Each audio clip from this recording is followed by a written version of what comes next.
Hello, my friend. I'm CharLee Simons, your host here on Do Not Talk, talking to the people I'm not supposed to talk about the things I'm not supposed to talk about two things you're never supposed to talk about, politics and religion.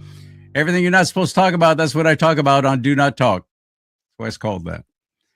And thank you so much for tuning in. It's a very last minute show. I have a friend out in Florida who's been very, very effective and working diligently on election integrity with somebody who's been on my show several times before named Steve Stern. Well, that's John Goodman. He's been on my show before. He's put some news out that nobody knew about and then has turned around to be true more than once. So he said he's got some election integrity news. He's been working with a guy, the War Zone, I think it's called. Wayne Allen Root is his name. I'd love to have him on the show sometime. He seems like a cool dude. He's a conservative broadcaster and podcaster. And John Goodman's got some news. Got some encouraging news, I think, for the election, because we're in an election year now. The midterms are coming up in November. I hope you're registered to vote. If not, please get registered to vote at registertovote.ca.gov. That's registertovote.ca.gov. And get it done so you know when you go there, you're already going to be in the system. Of course, you won't have to show ID. At least not so far in California. It's pathetic. It's so ridiculous. There's so much election fraud in this state, which is why we're in the shape that we're in. But we have a Republican Party in the state of California that is, I'm a delegate. I'm actually a delegate. So I'm going to be at the convention coming up in just a few weeks. And I'm going to be voting on things that are brought before all of us to vote on as delegates of the California State Republican Party. There are things that have been, I've been very honest with you. I just did a show this morning with David Serpa. If you haven't watched it yet, go back and watch it at rumble.com/do not talk. Huge show. David Serpa names names. There's things going on in the California Republican Party that I've been sounding out about for several years now. And it's been kind of frustrating because sometimes I feel like a lone voice out in the wilderness shouting, look what's going on here. I'm on the inside. I see what's happening. I'm letting you know about it. Deaf ears, falling on deaf ears. Oh, well, that's my party. I'm sticking with it. A friend of mine named Minnie. I'm not going to, I haven't even talked this over if it was okay with her for me to put this on the show, but before I bring in John Goodman, I wanted you to hear what she wrote. Again, I have not gotten permission from her about this, but I have a feeling she'll be okay with it. Let me bring it up on screen so you can see it too. And excuse that big purple blob thing there on the side. I have no idea how to get rid of that. Okay, here we go. On February 19th, 2026, the CAGOP, that's the Republican Party of California, their engagement committee that Corinne Rankin sits as chairperson, issued an internal memo to California County Republican Central Committee leaders. I'm not one of those. I'm just a delegate. They held across the state to block far-right candidates and delegates identifying as America First. The memo highlights controversial Nick Fuentes for rejecting the America First candidates and delegates into the party. Not rejecting. I don't think she meant to say rejecting. The memo highlights controversial Nick Fuentes. So they're saying rejecting, I got it, America First candidates and delegates into the party. But this is very disingenuous, as the everyday Christian conservative is also labeled by these people in the California Republican Party as far-right Nazis and don't share in Fuentes' ideology for white nationalism. White nationalism is a fancier word for white supremacy and Nazis, basically. I don't believe that that's what Nick Fuentes is. I think he believes in America First. He believes in being proud of the nation that we have and proud. He has no problem saying, yeah, I'm a white guy. Everybody else can be proud of their race. Why can't I be proud of mine? Does that make him a Nazi? I don't see it. Maybe it does. Maybe you're seeing something I don't. Oh, wait. Continuing with this letter. At the most basic definition, because there are many, the traditional American conservative is someone who values established customs, social order, and authority, often emphasizing the importance of family, community, and moral principles. They believe that society should be guided by historical traditions and inherited values. A Christian conservative encompasses traditional conservatism and additionally believes that the Bible is the inherent word of God and the ultimate authority on all matters of faith and practice. Amen. They believe that the Bible is inspired by God and that it is a final authority for all Christian belief and conduct. Amen. Conservative Christianity has played a significant role in shaping American history as America was founded a Christian nation. Amen. Today, conservative Christians hold strong convictions on issues such as abortion, homosexual rights. I don't use the little letters because I don't let the left dictate the English language for me. So homosexual rights and immigration, leading conservative Christians to register Republican for the party's shared stance on these issues. It's in our platform. We support traditional marriage. We support, we are pro-life. In the platform, the California Republican Party actually tried to remove that a couple of years ago under Jessica Patterson, then chair of the party, and she turned out and her co-chair ran. And I thought, there's no way that all my fellow delegates are going to be stupid enough after suffering through what Jessica Patterson did to our party while getting paid $250,000 to be chair of the California GOP, which used to be a volunteer position, by the way. She was getting $250,000. That didn't include all the travel expenses, all the meals comped, all the airfare, all the mileage, all the meals, all the rooms, all paid for. Nothing out of pocket. $250,000 just a base salary on something that used to be a volunteer position. You served the party for a reason because you believed in it. Now it's a paid position. Good job, California GOP. That was stupid. But yet you don't have enough money to even contribute to grassroots candidates. Well, they're not interested in grassroots candidates anymore.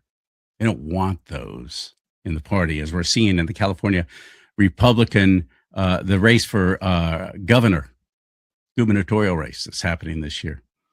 They're not interested in grassroots candidates. So anyway, Corinne Rankin ran to replace Jessica Patterson and won in a very questionable vote with all kinds of there things flashing up on the screen about suddenly 100 votes went away here. And suddenly there was some kind of emergency thing on the screen. There's something wrong with the voting system. They look like little TV remotes. That's how we vote. And that's not easily hacked. Anyway, Mike Morrell was running against her, and that's who I was rooting for. That's who I voted for, Mike Morrell, and so did so many of my fellow delegates, but yet he didn't win. The co-chair, Jessica Patterson Light, who was a registered Democrat just like a few years earlier and switched parties, but still claims to be socially on the left. Fiscally conservative, but socially on the left. Those are very dangerous people, as far as I'm concerned, who are running the party. And anyway, Corinne Rankin won. So I just wanted to fill you in, bring you up to speed on that. She's now the chair of the California Republican Party. Okay, so continuing. Recently released memo from the CAGOP is in opposition of conservative Christian beliefs, whereas the memo reflects the Republican Party has taken an official stance against those opposing civil rights of gays, women, and racial minorities. No, you don't. You can have all the rights you want. You just can't have the privileges. You get the same rights as everybody else, but I don't want you to get special rights above everyone else, which is what's being pushed. If these sound similar to Democrat talking points, that is because they are. Civil rights are legal rights granted by the government.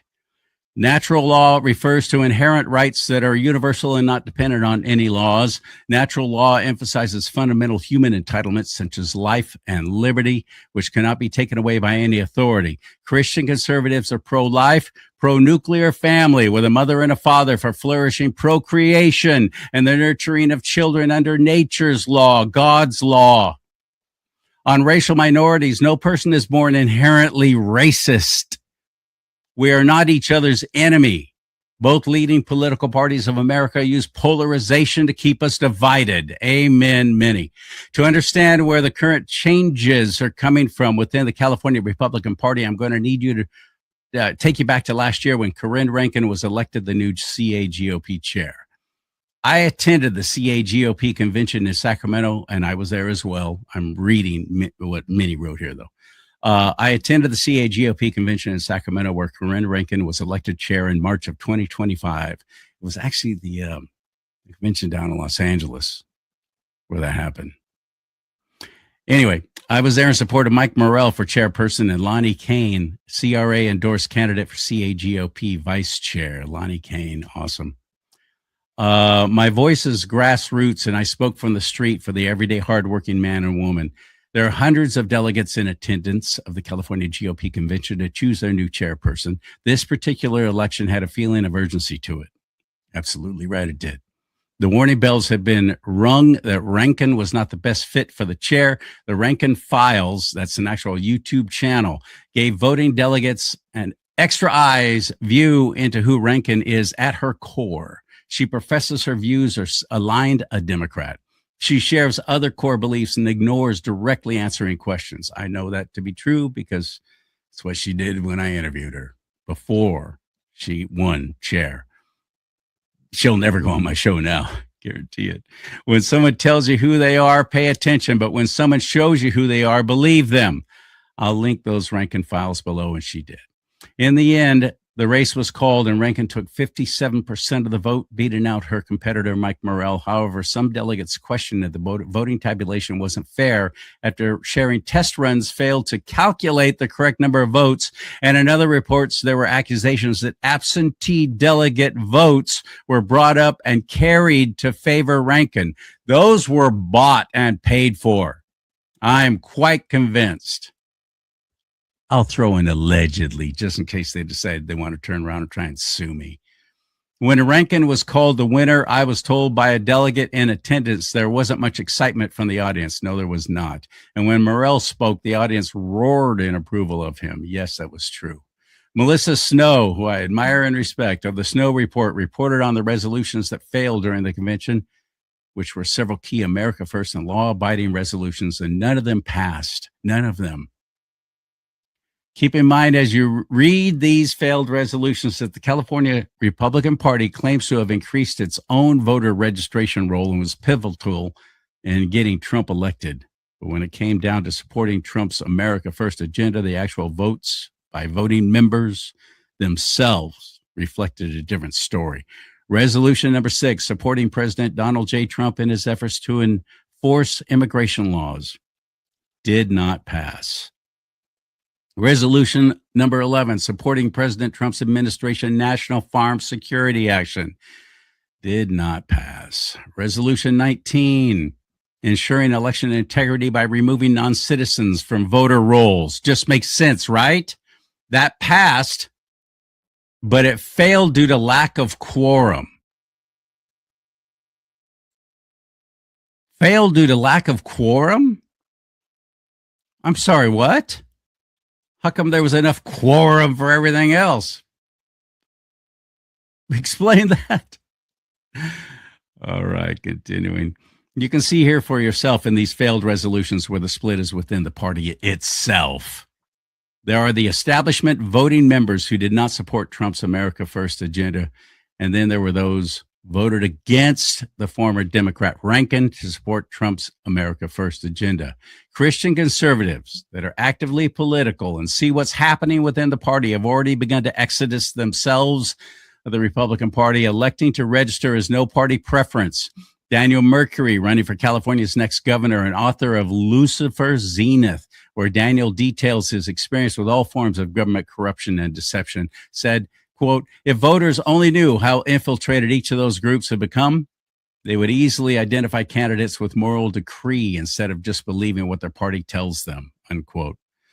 Other conservatives are leaving the Republican Party too. Actor James Woods, and political commentator who identifies as Catholic, has said he's done with the Republican Party and is registering independent in a recent post on X. I have two short last thoughts. The memo opposes critics of Trump. Okay. Let me remind the California GOP that Trump is an employee of we the people. It is our duty to keep a watchful eye on all our elected representatives and to hold them accountable for their actions and behaviors, just as other employers would in the job force. This includes being critical of action or behavior that does not serve the interest of we the people. And lastly, take heed the warnings of our founding members, many of whom were very clear on the evils of political factions, which is what the Democrat and Republican parties both are, and the importance of vetting candidates for their moral compass to do the right thing for the people. Thomas Paine wrote, quote, a man under the tyranny of party spirit is the greatest slave upon the earth, for none but himself can deprive him of the freedom of thought, unquote. Here's the memo, by the way. California GOP directs counties to reject candidates aligned with Nick Fuentes and other Nazis. California GOP convention recap. Trump's MAGA momentum shunned. Barely 2 days after commencing, there was diminished excitement at California Republican Party spring 2025 convention result. 3 of 4 party officers elected are establishment Republicans. Very important, very different. Establishment Republicans. The new chairwoman, Corinne Rankin, it's Rankin, not Raskin, is written here. Vice Chair John Park, Secretary Sayers Morris, America First Treasurer candidate Jack Guerrero was the lone exception. And I'll leave you with this, and then I'm going to get John Goodman into the mix here. California gubernatorial candidate Daniel Mercury blasts California GOP and exits Republican Party in third run to replace Gavin Newsom.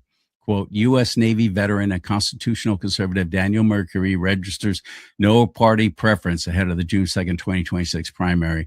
He said, quote, the California GOP ignores their own bylaws, just like Democrats, and waters down their own conservatism.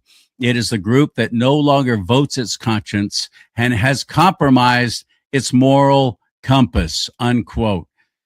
Daniel Mercury. It's frustrating. I'm frustrated.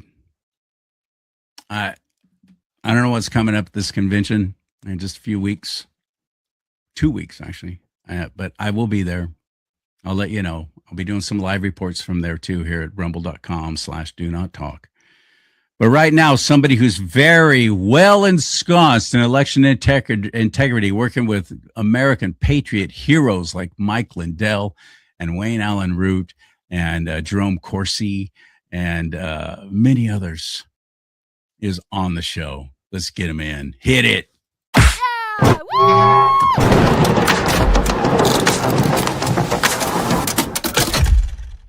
Yeah, What's up, my brother from another mother? How are things on the far East Coast? Well, they're very good, and a lot of productive work being done, and it's so great to be back on this show. This was one of the first. I never cared about podcasts, but Steve Stern, as you mentioned his name earlier, hooked us up, and this was actually one of the first podcasts I ever went on, and so it feels really good to be back with you today, Charlie. Well, I'm glad you're here. You've given us some great information in the past. You're the one that was talking about being a part of and helping in the planning of the executive order that President Trump has got, as far as I know, standing by and ready to go if the SAVE Act doesn't pass. What's the latest news out there in Florida? Well, I'll tell you, I took a very unpopular Republican stance when it came to the SAVE Act. And I've rattled some feathers, but now we're getting back on track. And this is what happened.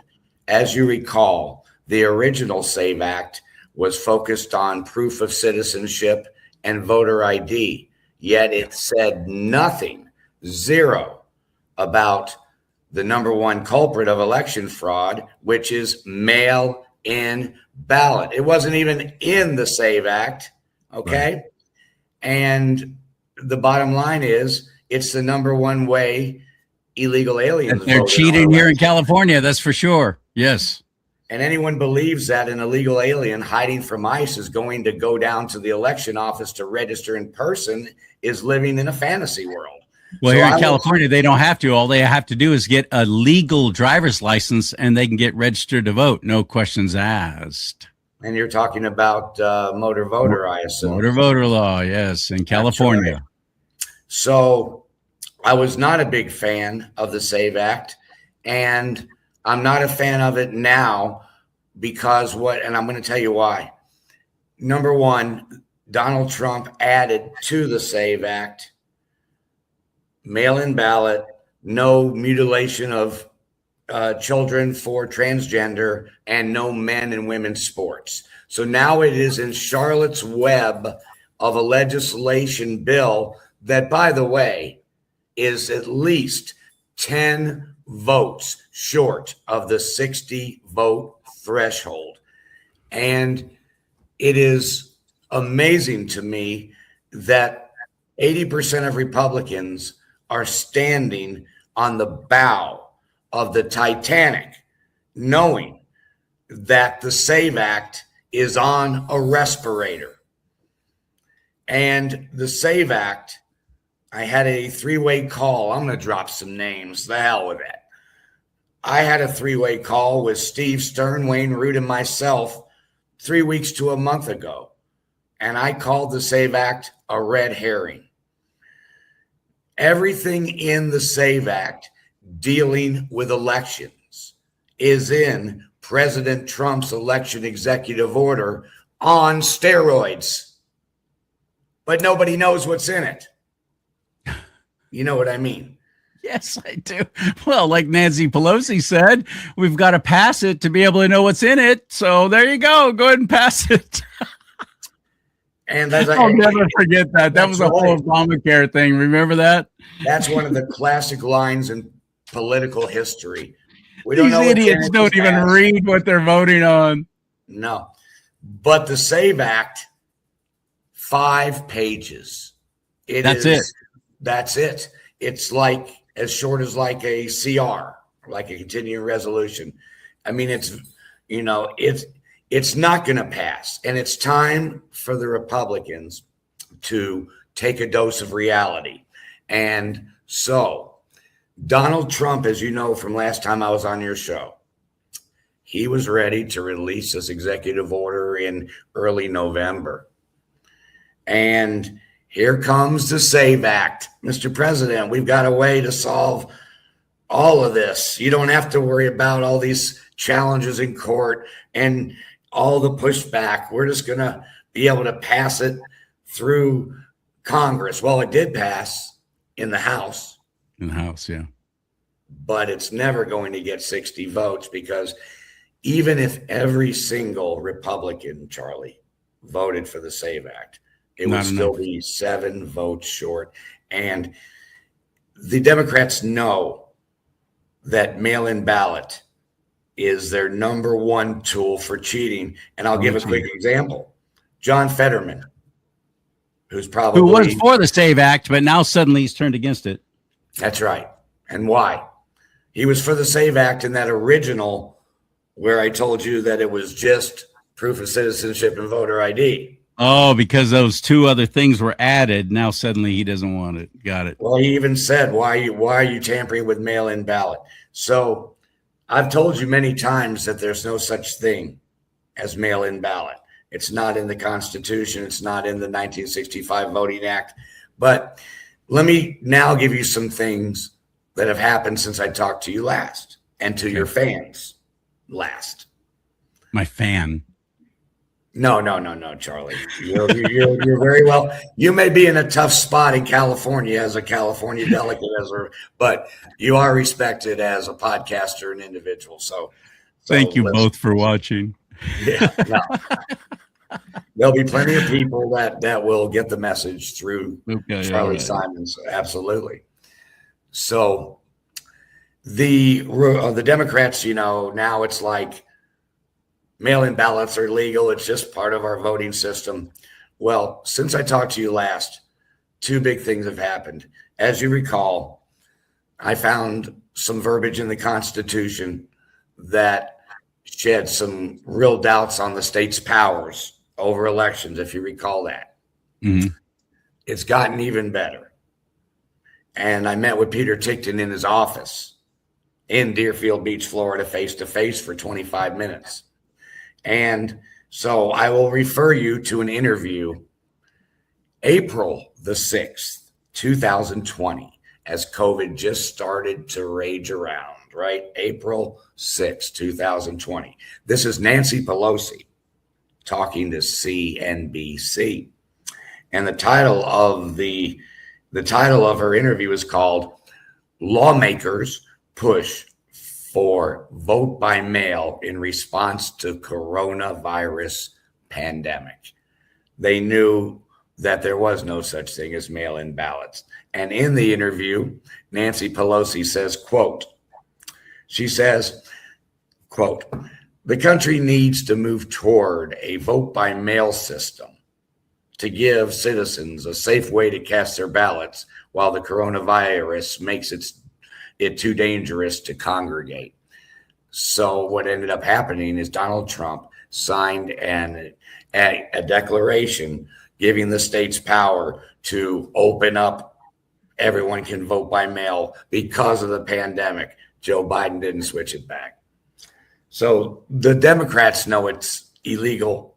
Nancy Pelosi, right there, was begging President Trump to That's the same Nancy Pelosi, by the way, who showed up to the Chinese New Year celebration, which is now called Lunar New Year, to try and include all Asians, in San Francisco. She was actually there, their big celebration, all during the whole big COVID shutdown.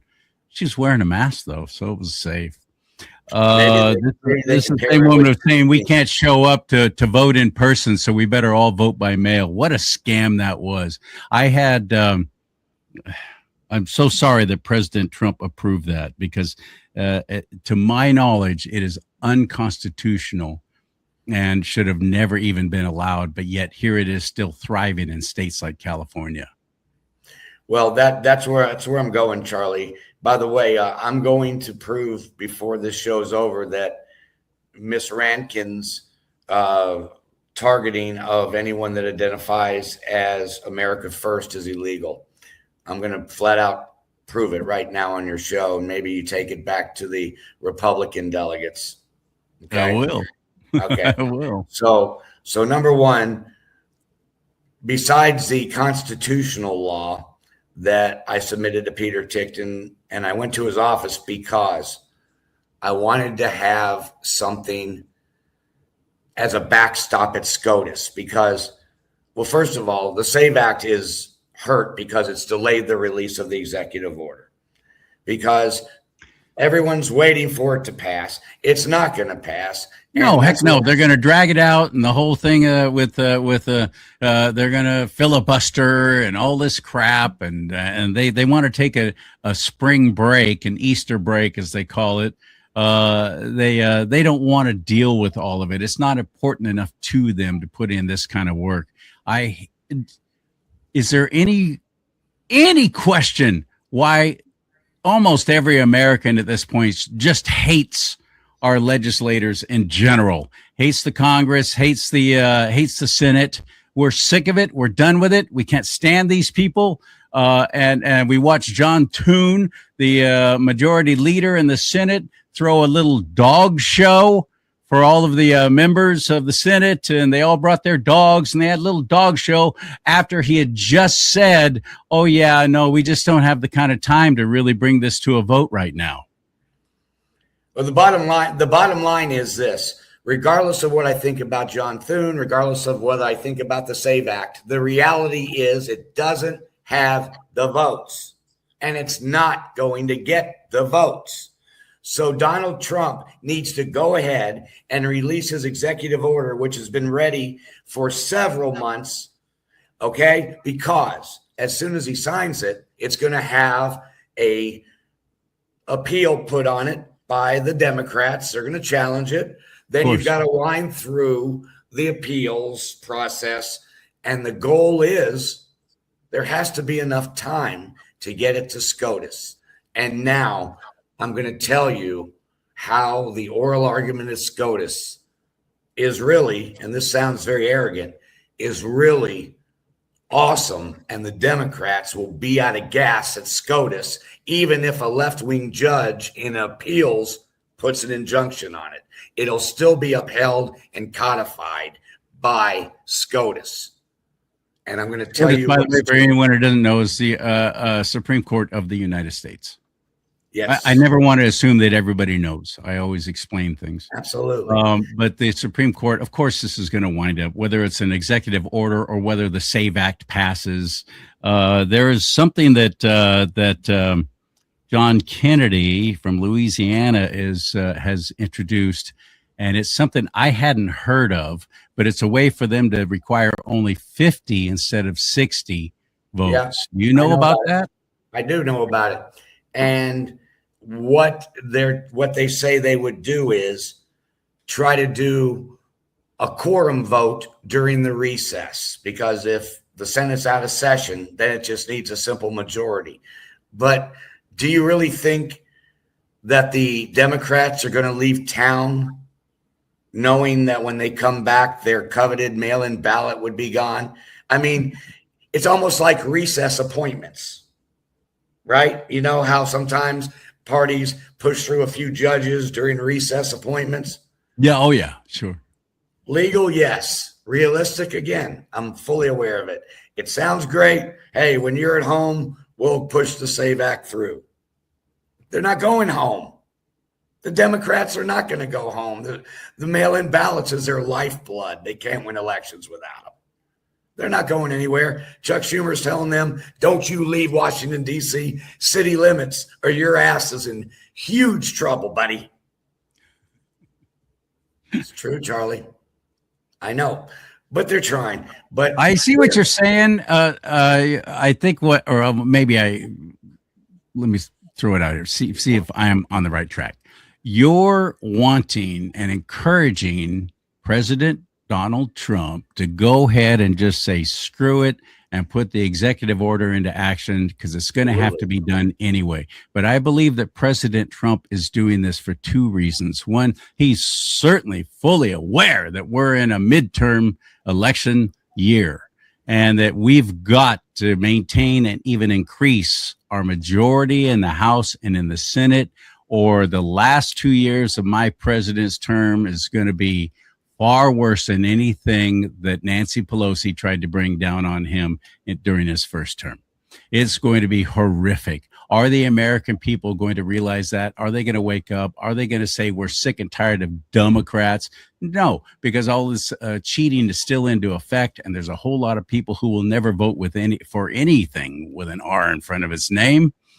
And he knows this, no matter how good it is for them, no matter how much better things are now. So I believe he's letting this process play out because he wants us to see who the real rhinos are. So we will be emboldened and encouraged to go vote in the primaries in California on June 2nd, and then in the big election in November, and get rid of these freaks, get rid of these rhinos. And it's happening in other states already who have earlier elections. But except for Florida, your state of Florida, what the heck happened? Suddenly you got a bunch of Democrats all running around there squealing with delight.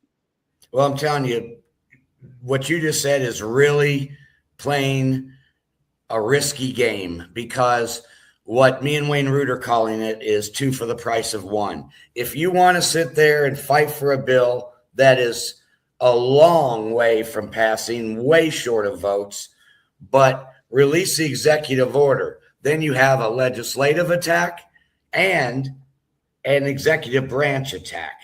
And keep in mind, Charlie, if the SAVE Act doesn't pass, which it's very slim chance that it will, you can't appeal to the Supreme Court. Oh, my bill didn't pass Congress.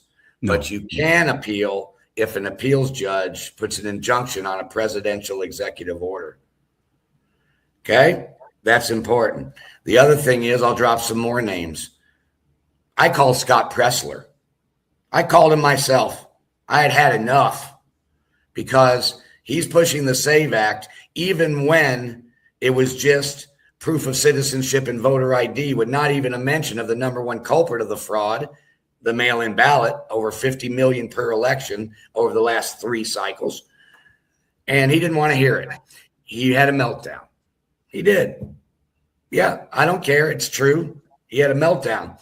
He would not even acknowledge the fact that the SAVE Act is in bad shape.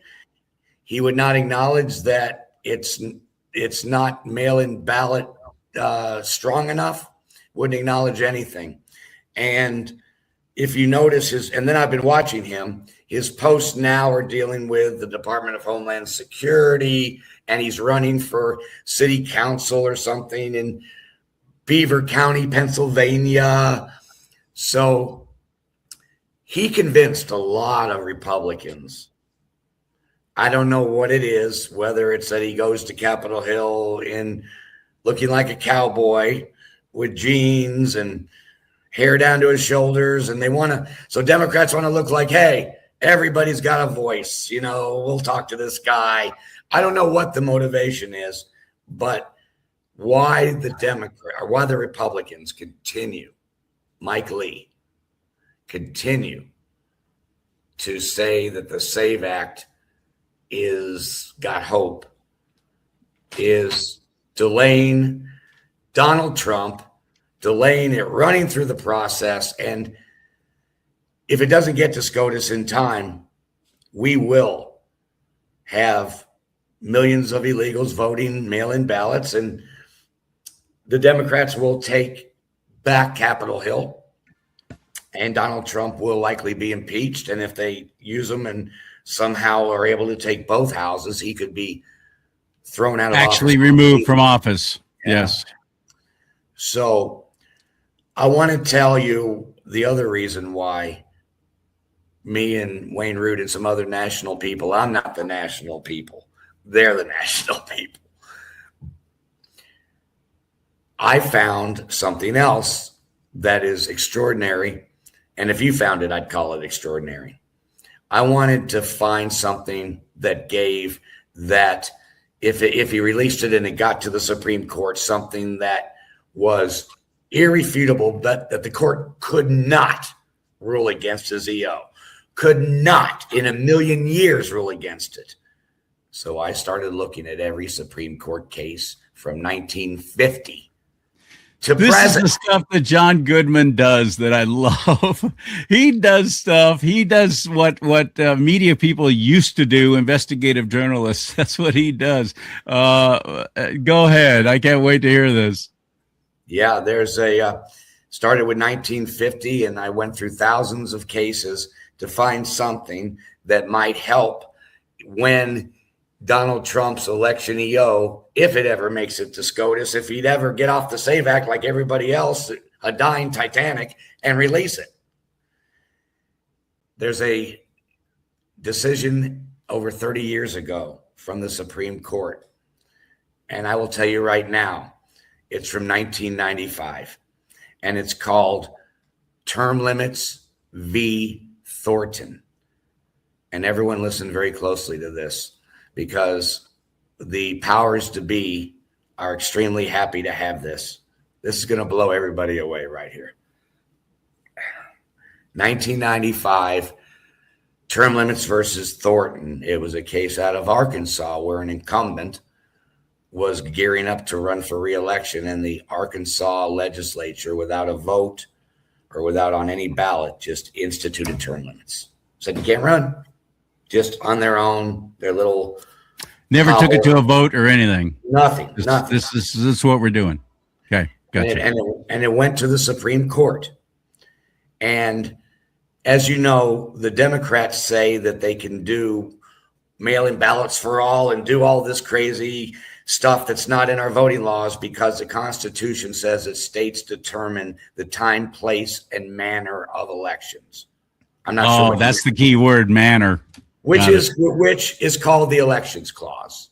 Yeah. Article 1, Section 4, the Elections Clause states control elections, time, place, and manner. I'm not sure what manner means, but this is what the Supreme Court in 1995 said, because this was a case about candidates and term limits and elections, and their decision morphed into this. And I'm going to read it, quote, and it's just, I'm going to read the couple paragraphs. I'm not reading the 29 pages of the written decision. All right. All right. Okay. Thank you. We all thank you.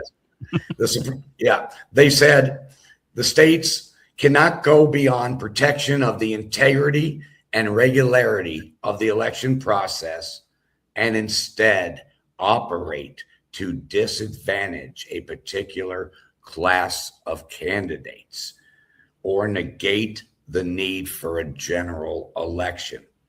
Then they said this. They said the framers understood the Elections Clause, which is what the Democrats hide behind for their reason to be able to do all this. So let me say that again. The court said, quote, the framers understood the Election Clause, Article 1, Section 4, as a grant of authority to issue procedural regulations and not as a source of power to dictate electoral outcomes, favor or disfavor a certain class of candidates, or to evade constitutional restraints. From the Supreme Court, 1995, and my friend Peter Tickton tells me this. He loves it as what he called a backstop, as part of an oral argument if this EO lands at the Supreme Court, which if he doesn't release it soon, it's a moot point. Only once. The Supreme Court was formed in 1789, CharLee. You probably already knew that. Only once in the history of the Supreme Court has a current Supreme Court overruled a decision from a prior Supreme Court. Once in history, Roe v. Wade. It's the only time. And here we have the 1995 Supreme Court that says the states, under the Elections Clause, it's procedural. And now we'll get back to Miss Rankin, who said that she cannot allow Miss Rankin, who you read in your opening monologue, CharLee, right? Yeah. Who said that, right? What'd you say? America First candidates cannot identify. Yeah, that's right. Not welcome. Yeah, that's right. Well, how about in that decision I just read, it said that they cannot favor or disfavor a certain class of candidates. So this is a widely unknown Supreme Court ruling. And just to put the icing on the cake, at the time of this ruling, it was a 5-4 Democrat majority court. That was Bill Clinton. Those are Bill Clinton days. Yeah, the written majority decision. Ruth Bader Ginsburg, of course, Justice Souter, Justice Stevens. So they will be out of gas at the Supreme Court because the Supreme Court already rules that the states cannot F with our elections, that it's procedural. And they have gone way past procedural, like changing our voting laws, because I don't think absentee ballot even exists anymore. I don't know if it does either. That's a good question. Why do you need it? Anybody when everything's vote by mail, you don't need to set up certain absentee ballot recipients, which what that is those are military folks who served overseas, so they're able to vote. People who are, maybe in a care facility and they can't get out so that they can vote. You're absolutely right. Why do you need absentee ballots? You don't. And you don't if everybody's getting a ballot by mail, and many getting more than one, by the way. Absolutely. And I will tell you that along with that oral argument, which quotes the 1995 Supreme Court ruling, which is very effective, he was really pleased to have that. And I spent about 2.5 months going through these cases. I haven't been on your show in a while, Charlie. No. And when I came across that case, I popped out of my chair in the office like, I had just had the Powerball numbers sent to me a text, But and the Supreme Court ruling is probably the number one beautiful thing, but also there's several things constitutionally that they're going to combine with it if it gets to oral arguments, and that is Article 6. Listen to this. This is straight out of the Constitution. Remember, at the Supreme Court, you want case law and you want constitutional law. You don't want the expert said. This guy believes that this is what should be. You want unrefutable. And are you going to refute the Constitution if you're a Democrat? Well, many do, yes, but no, I don't. But they are technically unrefutable. So anyway, Article 6 in the Constitution is also key because it says the Constitution and the laws of the United States shall be the supreme law of the land, and the judges in every state shall be bound thereby. Anything in the Constitution or laws of any state to the contrary, notwithstanding. Article 6, boom. Motor voter, right? Article 15 in the Constitution. American citizens are afforded the right to vote. American citizens. It's near the top of the Constitution. So, and California is not even hiding the fact that they're giving IDs and voting rights to illegal aliens. You've known it longer than most people have known it, Charlie. Right. So there are 3 articles in the Constitution that 37 of the 50 states are directly violating. Plus, they're going to be in for a surprise when they get dropped the 1995 ruling that their power is procedural and changing election laws does not fall under the Elections Clause, Article 1, Section 4, which we've all thought, and I alluded to this before, we all thought that the states could do whatever the hell they want. So we've got a hell of a oral argument, and I'm sure Peter and the other attorneys will have some additions and editing, and because I'm not a lawyer, but I can read. I can read the Constitution, and I can read a Supreme Court decision. And I don't need to be Albert Einstein to do that. If anybody is questioning the importance and how vitally important it is, not only to our present, but our future, that President Donald Trump is in that office, think about where we would be if it were President Kamala Harris right now. Would any of this be happening? Would any of this be exposed? Most certainly not. They were railroading this nation into a one world government, a new world order. And especially with California, you bring down California, you can bring down the rest of the nation. Total collapse. As Hillary Clinton, the wicked witch of the wherever she's from now, once said, you have to break a few eggs to make an omelet.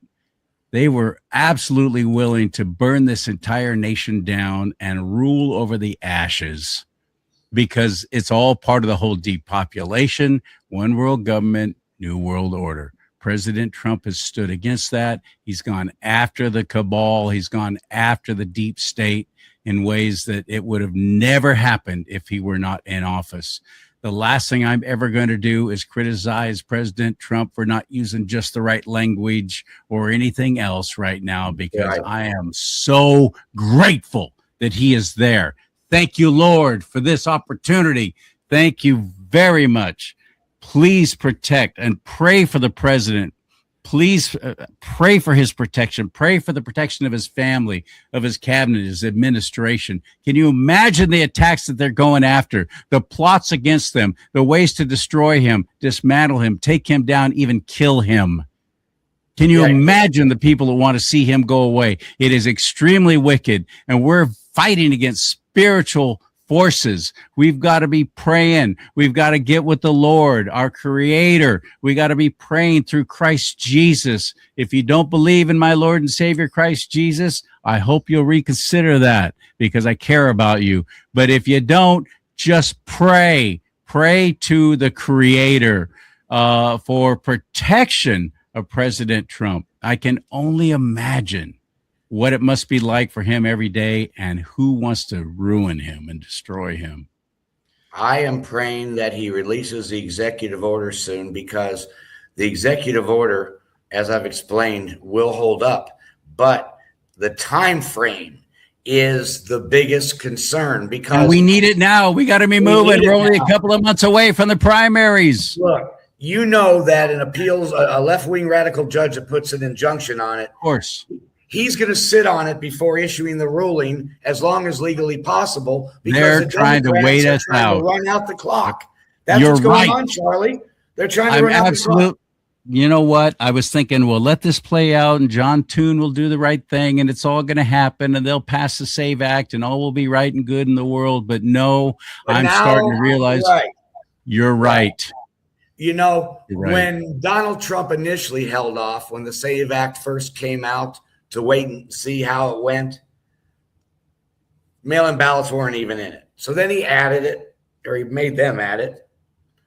And then he waited a little longer, and it got even less support, because the Democrats are never going to vote for their own family members. Despite the fact that their own constituents, their own voters want it.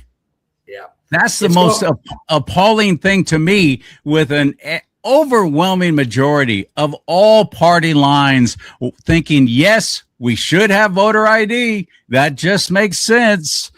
Even on the far left. Again, it makes sense, but that's not how illegal aliens vote. They vote by mail. Yeah, they vote by mail. Yeah, you're absolutely right. You know, CharLee, so he's got to release that to give it time to wind through the judicial system, in time to get to SCOTUS. And then even after it's upheld at the Supreme Court, you know, I told you, he's going to be putting some cameras in voting state. It's just not an overnight process, and I'm getting very concerned. And the biggest concern of mine is that, and this is going to be a strong statement, we talk about the Democrats having Trump derangement syndrome. For whatever reason, and I'm a loyal Republican, the Republicans seem to have SAVE Act syndrome. And maybe it's a ceremonial thing, you know, these are two root things and there's no reason why it shouldn't pass. But the reality is it's not. And the reality is that although voter registration, proof of citizenship, and voter ID are important, that's not the number one culprit of cheating. There'll always be cheating in our elections, but it used to be in the thousands, not the millions. And so the oral argument is strong as rock, but Donald Trump, there's no reason to wait anymore. Surely, as you said, he knows it's 10 votes short.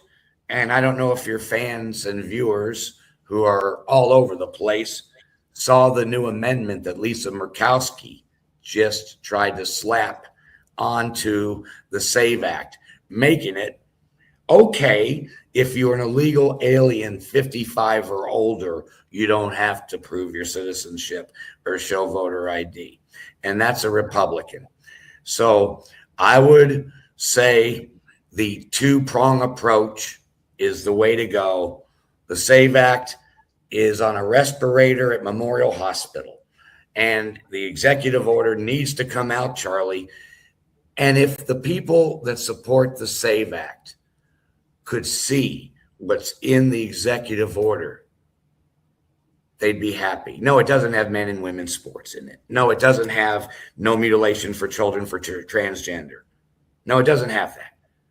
But as far as elections, the people that are on the sinking Titanic SAVE Act would be happy with the executive order.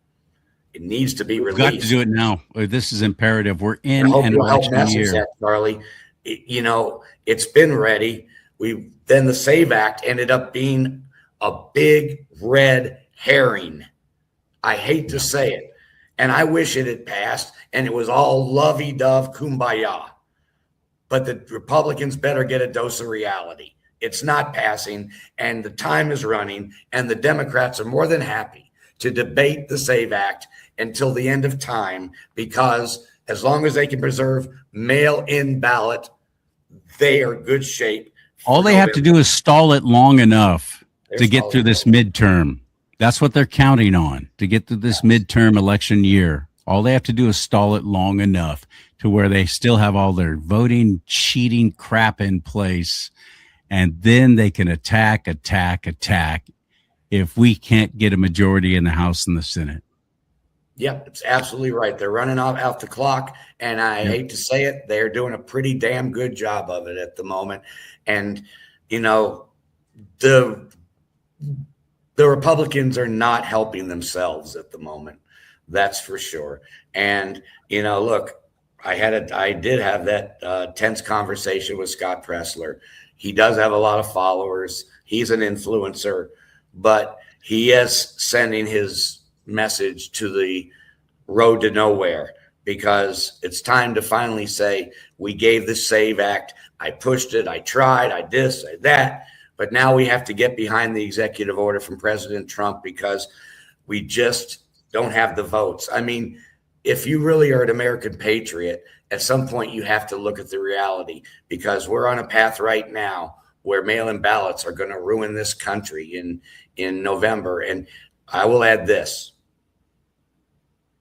There are about 20 million more illegal aliens in this country now than there were in 2020 because of Joe Biden. At least. So if you think mail-in ballots was a problem, there's more. Oh, at least. So if you think mail-in ballots was a problem in 2020, one might say you ain't seen nothing yet. I have a friend in Kentucky. He's well-connected Democrat. He's a friend. He's more of a Clinton Democrat. He's not, you know, a squad member Democrat. But he says that the Democrats look at the midterms as their last chance to take down Donald Trump. And they're not talking about assassinating him, but take him down. They've tried 2 phony impeachments. It didn't work. They've tried 4 trials. It didn't work. And he told me that between mail-in ballots and the Democrats are going to show up in droves, even the ones that aren't using phony mail-in ballots. At the same time, Donald Trump's not on the ballot. This is shaping up for a major league disaster. And I wish I had better news. If the EO comes out soon, not in July, it won't be in time. It's going to get challenged by a left-wing judge at the appeals level.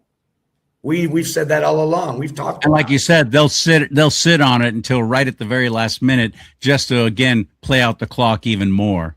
Exactly. Yeah, they want these midterms to be free and easy for them to continue their cheating. It is imperative for them, because they know if President Trump is able to follow through on all the things he's working on right now, cleaning up the Fed, getting rid of the Fed, actually getting us a monetary system based on real value and things of value, and so on and so forth. They know that if President Trump is able to do all the things that he wants to do and has said he's going to do, if we get behind him and stay behind him, they know they're done. They're done. You're right, Charlie. You're right. Because really, yeah, we've got crazy Democrats. We've got the Iran conflict. But as far as Trump and his power and his able to lead and continue to make the great decisions that he's always made, the real last hurdle is the midterms. If he gets through the midterms, the last 2 years of his term will be the golden age, because they won't be able to make up phony impeachments. They won't be, because we'll still have control on Capitol Hill. And because of this, what we're seeing right here, I hope it's dawning on you why it's so important for the Democrat Party and the left. They're Marxists, they're radical communists, they're freaking communists. Why it's so important for them to completely destroy all of this is again for that new world order. They're doing the devil's work. They truly are. That's what they want. And they are fighting against this one man who said, nope, we're going to be sovereign. My own California Republican Party is labeling me all kinds of things because I'm a Christian and I believe in the sovereignty of the United States of America. So I'm a white Christian nationalist. And so why are you?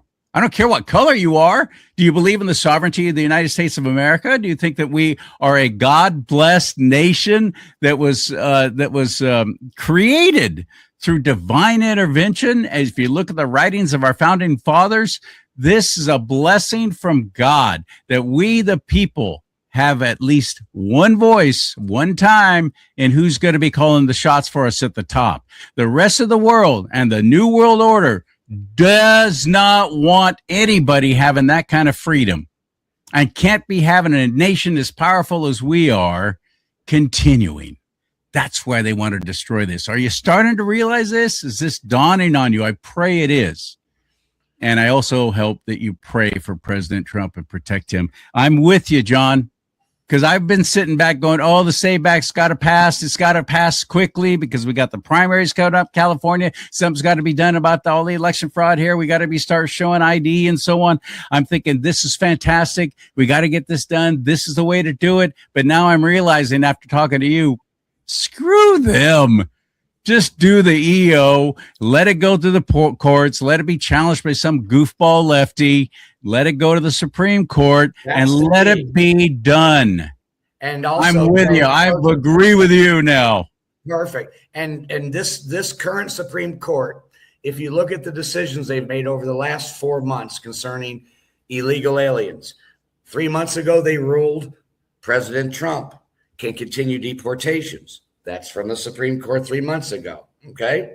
And then they had a ruling just a day or two ago that also reaffirmed the same thing. So the current Supreme Court, it is a 6-3 Republican majority, but they seem to be understanding that millions and millions of illegal aliens in our country is having an adverse effect in many ways. Crime, elections, people don't get jobs because they can pay an illegal immigrant $8 an hour cash. All of our tax dollars going to support them getting freebies, one freebie after another after another. That was a bribe. That was a bribe. All under the guise of, well, we need somebody, as Chuck Schumer literally said, who's going to pick the crops in the field, who's going to be cleaning your toilets. That's all these people are to you. Chuck Schumer representing the Democrat Party. That's all these people are to you. That's right. It's insane. I'll tell you what, let them fix their own countries. I don't care what country they're from. I don't care what color their skin is. I don't care. I'd be saying the same thing if Canada suddenly decided, oh, we all Canucks, huh? We're going to come down and force you to watch hockey, eh? Yeah. And drink Tim Hortons. I don't care who they are, what their skin color is. You don't get to come in and just take residence. Nope. Just like the country you come from, I, as a white Christian nationalist, couldn't even go to your country and decide, you know what? I like it here. I'm going to stay. Oh, while we're at it, why don't you give me a bunch of free stuff? Oh, and you know what? I'd like a legal driver's license to drive as an illegal in your country. All the things are so ridiculous. And if we actually gave a little critical thought to this, instead of reacting to every time we're called a racist, and oh, no, I'm not. I have a black friend.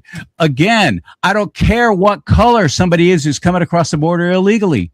They came across the border illegally. That's all I care about. Oh, would you deport these great people who've been here all these years and doing the work and so on and so forth? Yes. Yes, I would. The same way their own country would if it were the other way around.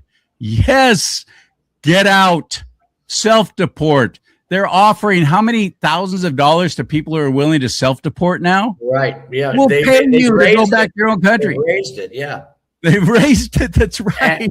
And if you self-deport, then it puts you in a better spot to come back legally after 24 months. If you admit that what you did was wrong, you not only get paid to go back, but you have a better path to come back and do it the right way. Yeah. Now, are we making it too tough for people to come in and take up residency and become legal citizens of the United States of America? Everyone says yes. Do you even know? Do you know what process everyone else has to go through? I know I can speak from experience. This will make the show another 45 minutes long if I start telling you about what happened with me in Canada. So just suffice it to say, I know what I'm talking about. There is a right way to come in the United There's States. a right way, and it is a difficult way, and it can be It expensive. should be.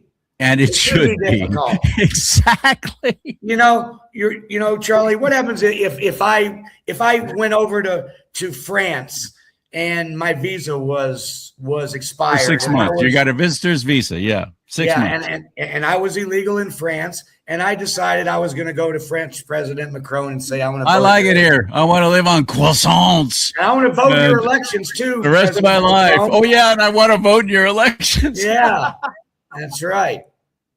How well would that go over? Out of here, buddy. Come on. They have me on the next flight out. Absolutely right. You're a kick, man. And thank you for talking with us. Thank you for telling us all the stuff that's going on with this executive order. And I completely agree with you now. President Trump, please ask your fans and followers. Just pull the trigger. Yeah. Please ask your fans and followers to message President Trump or their Republican representative that, we need that EO released because it's going to be challenged. There has to be time before the midterms to codify it at SCOTUS.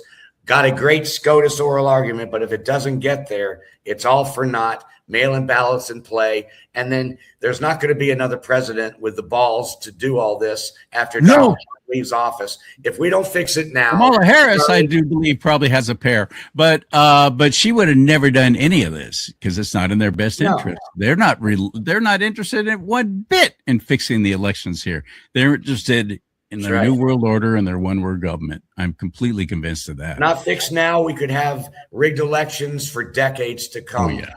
I mean, it's got to be now. This is a moment in time, just 6-7 months before the midterms. This is a moment in time, and we need that EO.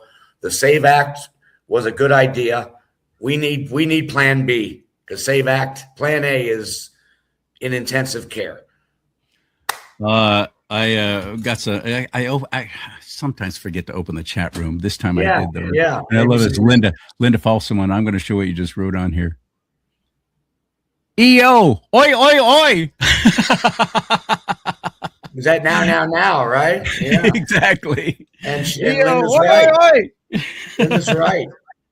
All right, my friend. Thank you, man. It's great seeing you again, John Goodman. Enjoy life in the actual real United States of America. If you ever get out here to the People's Republic of Communist China, look me up and I'll do what I can to scrape some money. I'll get some quarters out of the couch and we'll have lunch somewhere for $18 for a value menu at McDonald's. We'll do it. We always keep in touch, CharLee. We'll keep in touch. Okay, buddy. All right. I'll talk to you later, my man. Okay, have fun. All right. Thank you. Oh, by the way, where do we find you? How do we follow along with what you're doing? Yeah. I switched over to Getter, and the reason I did is because at this point of where we are with the midterms coming, my messaging can be the most effective on Getter. So if anyone is on Getter, that's spelled GETTR, and it'll be at John Good 1965 at JOHNGOOD 1965 Getter, and you'll get all this and push your people. We need that EO because we need that EO. I don't know. I explained it pretty well. Oi. I love that. Linda, I love that.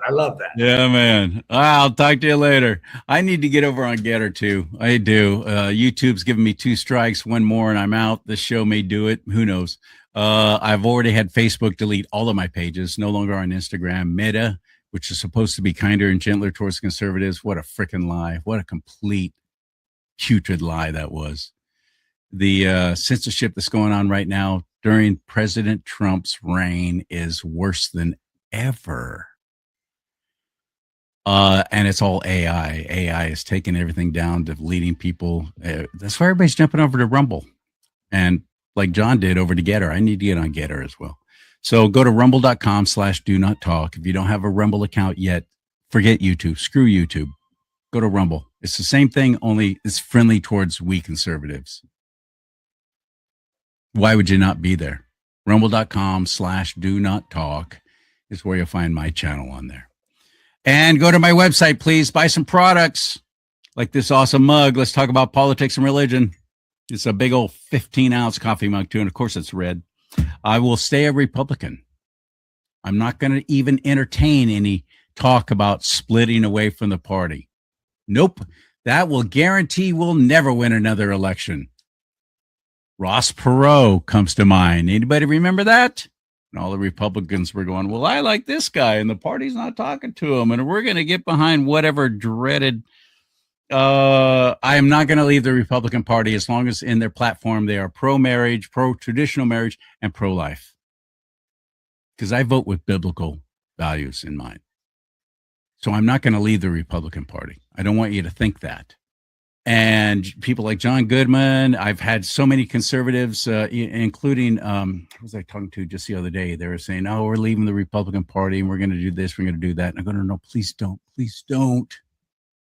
Instead, fight for our party, at least in California. I don't know about what state you're in, but in California, fight against this.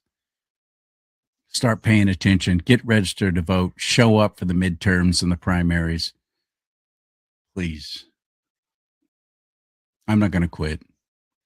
But ultimately, God is in control. May God bless you. May God bless America. But most importantly, America, bless God.